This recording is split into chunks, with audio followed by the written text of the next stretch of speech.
Law of reflection यानी कि परावर्तन का नियम।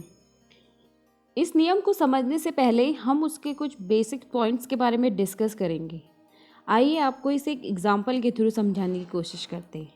अगर आप किसी बंद कमरे में एक छोटी सी खिड़की को खोल देते हैं तो आप देखेंगे कि वहाँ से आने वाली रे उस रूम में जब सरफेस पे टकराती है तो वापस जब वो रे जाती है उस रे को हम रिफ्लेक्टेड रे कहते हैं। यहाँ पे आपने दो रे देखी हैं, पहला incident ray and second one is reflected ray. Incident ray यानी कि आपतित किरण, जो रे अंदर की ओर को ट्रैवल करती है उसे इंसिडेंट रे कहते हैं, और सरफेस में टकराने के बाद जो रे वापस आती है उसे हम रिफ्लेक्टेड रे कहते हैं।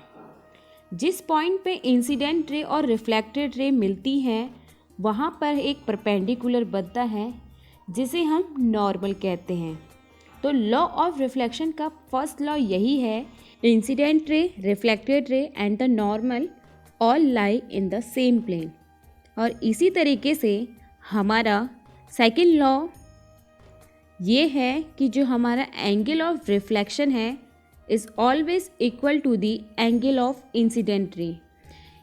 इसको समझने के लिए आप इस फिगर में देख सकते हैं कि ब्लू कलर को इंसिडेंट रे के थ्रू समझाया गया है और रेड रे हमारे रिफ्लेक्टेड रे है, और नॉर्मल जो आप देख रहे हैं परपेंडिकुलर, तीनों ही सेम सरफेस पे हैं, और angle of incident is always equal to the angle of reflection.